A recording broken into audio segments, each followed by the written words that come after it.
Hey guys, and welcome to the dating game with me, Troy Francis. Welcome to another video. Women only obsess over men they go weak for emotionally, okay? Something that you really need to understand. The reason why this is so important is because often things get a bit clouded in this space when guys are talking about self-improvement over everything else. Okay, what gets talked about most in the manosphere, in the masculinity space, in the dating space? Well, what gets talked about is fundamentally improve yourself, be the best version of yourself possible, get as ripped as you possibly can, get as rich as you possibly can, be tall if you can, have a 12 pack, etc., etc., etc. And listen, none of those things in itself are or are inherently bad. All of those are good things. All of those things are to be aspired to, apart from getting really tall, which you have probably less control over. Although you can go for that operation where you get the old legs broken and then reset, but I wouldn't recommend that to anybody. So, yes, work on self improvement. But what you need to understand and what I think gets overlooked a lot, except for on this channel, is the fact that really you could do all of that stuff and you can still strike out. Okay. You can self improve. You can be the absolute 100% best version of yourself. You can become amazingly shredded. You can become jacked. You can, own a company or a series of businesses. You can make a lot of money. You can be successful. You can buy tables in the nightclub, whatever. And you still strike out with women. Okay. Why is that? Well, because fundamentally, you are not making them feel emotion. Okay. They are not obsessing over you emotionally. All right. So why is that? Well, it comes down to rawer fundamentals within the dynamic that you create between the two of you. Now, a lot of the naysayers are going to say this is nonsense. The people who believe in the black pill narrative are going to say, well, no, it's all about looks. It's all about, if you are facially good looking, then that's all that matters. And she's just going to fall into your arms anyway. And it's all going to be happy ever after. That's not true. How do we know? Because we've coached thousands of clients all over the world, thousands of guys, many of whom are very good looking, many of whom do have a very good income or high net worth, um, and who are just not getting the kind of results that you would expect them to get in dating, if any at all. I mean, a lot of them are just getting nothing, or they're getting a date every couple of months and then she goes and then that's it. Okay. So, why is that? What's going wrong? Well, they're not creating the emotional impact that they need to do. So, what do you need to create within her? Well, you need to be magnetic. Okay. You need to create obsession within her. You need her to become somewhat addicted to you. Okay. Now, that sounds a little bit Machiavellian, and you could argue maybe it is, but I don't mean it in that sense. It's just that you have to be a sufficiently interesting and exciting proposition for her to really want to spend her time with you, to really want to get invested into you and into the relationship. And if you're not, then you become another one of those sort of meh, yeah, whatever, okay type dudes.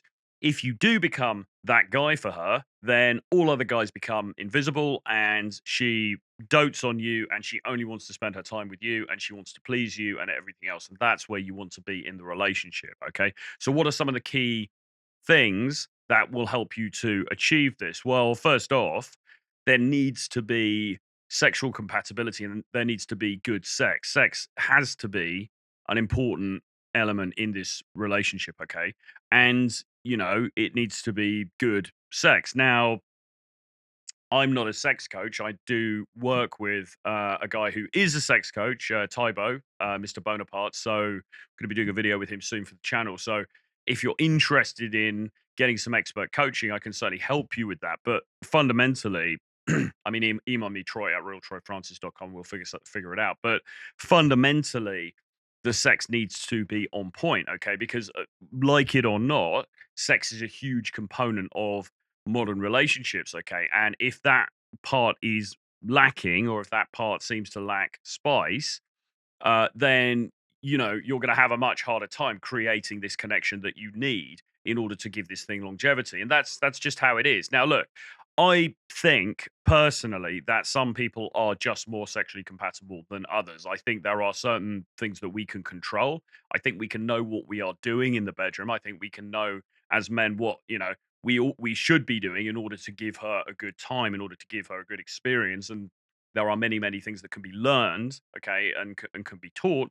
But ultimately, I also believe that some people, some women, we just have a greater sort of click with than others, and that's a little less, well, that's less under your control. Okay. So early on in the relationship, and this is why you don't get too sort of emotionally tied up with somebody too quickly, because you kind of need to see what the sex is like. If the sex between the two of you is lackluster and you're pulling all of your best moves and you're doing things that you would normally expect would create a, a greater impression and they're not, then perhaps it's just the case that you two don't quite have that sexual compatibility. And if that's the case, maybe this isn't going to be a relationship that's really gonna go the distance, and that's fine.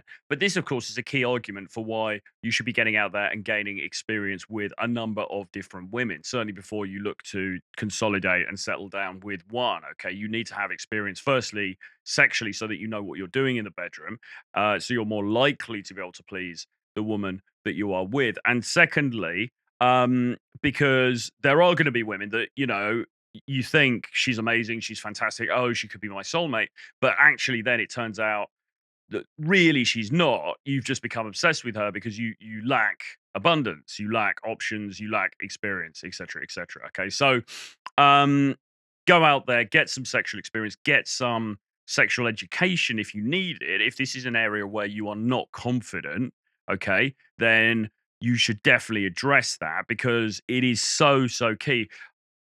I'm going to say particularly in the early stages because you want to cement the thing at the beginning, but equally all the way through, right? Sex is extremely important to people, and what really makes this different to just a friendship? Well, it is the sexual component, okay, and that has to be there. It has to be present, and it has to be extremely strong. Okay, so that's the first thing in terms of getting her to obsess over you, making sure that that's on point, making sure that that's right. And I would also say, look, spicing things up, trying different things, going to different locations, maybe to have sex, being a little bit risque, going out, thinking outside the box, maybe using some toys, using some little light BDSM type things like blindfolds and maybe bits of spanking and stuff like that. I think incorporating all of those things can really help to heighten the tension between the two of you. Okay, and that's a great thing. Okay, so really working on that and understanding how important that is super key.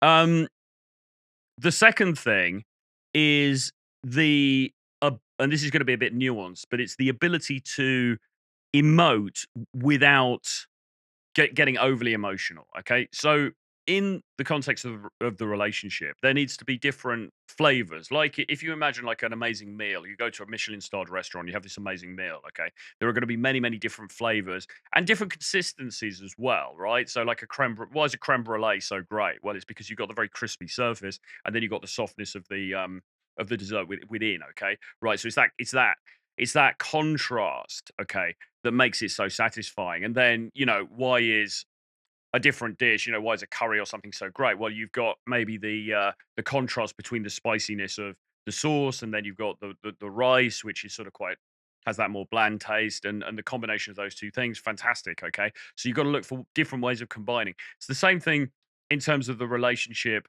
emotionally. Okay. There has to be different levels to the way in which you interact. All right. So you need to be able to laugh together. You need to be able to have fun together.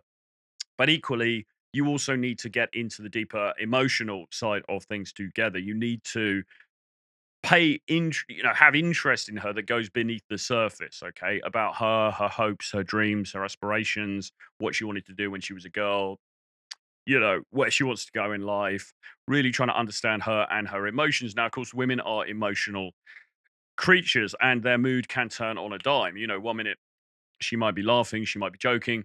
The next minute, she might be crying about something. And you've got to be there for her. And you've got to be the rock, as it were, who is emotionally stable throughout. Now, in saying all of that, and just to add to that, the other thing as well is I think being able to share something of yourself as well. So if she has had, say, a negative experience she's talking about in her childhood or whatever, you might want to then open up and tell her about something that happened with you and why, and sort of explain a bit about you and maybe some of the background that you've had. And this is why perhaps I act in the way that I do now because of these, traumatic things that happened to me then, etc., etc. So a bit of vulnerability, contrary to some manosphere advice, can be a very, very good thing because then you're creating this even deeper bond between the two of you, right? You share something emotionally, you share deep things emotionally, and that's going to create a dependent, almost a codependency between you, not in a bad way, but it's going to bond you guys together even more. If you keep it very shallow and very superficial the whole time, that's not going to happen. Okay, so you need to do that. In saying all of that, obviously, what you want to avoid is being this overly emotional kind of wussy guy who's just all over the place and he's crying every 5 minutes and he's just a downer to be around, or doesn't appear to be operating within his masculine self. Okay. So it's a fine balance, it's a fine nuance. And I would say at the beginning, when you're first meeting and on the first few dates, keep it light, keep it fun, keep it playful, keep it fairly shallow if you like. But then as you go on, you want to be as you get to know one another more, you want to be dropping that guard a little bit and you want to be getting into the deeper emotional stuff. Okay. Because without that part of it, okay, she's going to feel that lacking. And ultimately, then she's going to think, well, this is just about sex, which is maybe the sex is great. Okay. That's fun. But she's not necessarily going to find you as magnetically um, compelling as if you've got all of the components right, because you want to be giving her the sexual side of things, but you also want to be giving her the emotional side of things, but you want to be giving her the laughs, you want to be giving her the adventure as well. And that leads on to another point, which is just basically doing fun, spontaneous shit together, okay? You want your whole relationship to be an adventure, okay? You don't want things to become too predictable on any level, okay? Either in terms of what you do together, in terms of the emotional side of things, you want it to be constantly surprising. You want to be continually finding out new things about one another. And obviously, as a guy, there's a tendency within relationships to let things become a little bit samey, right? To sort of relax and rest on your laurels and get into a routine very quickly and allow things to become the same. And you want to prevent that from happening, okay? And as the guy, you should be leading that. So you want to be thinking, right, what can we do this week that's going to be different? What can we do that's exciting? What can we do that's cool? Um, how can we move things forward, but move things forward in a way that maybe we didn't expect, or do something that's interesting, or a little bit different? Okay. If you're giving her, women often talk about wanting a roller coaster ride. Okay. And that is of emotion, but it's also of the stimuli, the external stimuli that you bring to bear on the relationship. So if you're doing all of that, once again, she's more likely to become obsessed with you and your company than if you don't. Okay. If you're just like every weekend is just sitting at home and watching TV, and then you go to bed, then that's not really going to be setting the world on fire. But if you're bringing these different elements into it of activities, plus emotion, plus the sexual side, then that is a really, really great combination to have.